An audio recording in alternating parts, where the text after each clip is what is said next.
সে গুলি খেয়েছে তার হায়াত যেমন আমরা ফিরিয়ে দেয় সচেতন করে এবং এই দেশের একজন গার্জিয়ান যিনি খালেদা জিয়া আপসের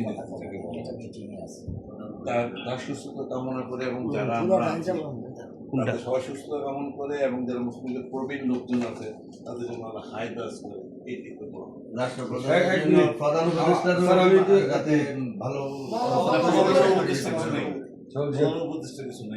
আমি একটু কথা বলতে চাচ্ছি। জি জি জি জি জি যেহেতু আমরা সবাই ঘরের ছেলে ঘরে ফিরে আসছি, সবার সমঝোতায় আমরা এই দলটাকে টিকিয়ে রাখার জন্য পরিশেষে কথা হলো যে বাংলাদেশ মুসলিম লীগের জন্য এটার 1 ফুটের উপরে 900 স্কোয়ার ফুটের একটা রুম আমি নিয়েছি।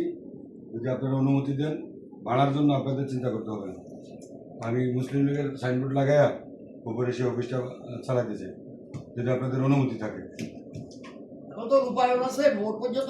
না, সেটা তো থাকবে যখন এটা চলে আসবেন।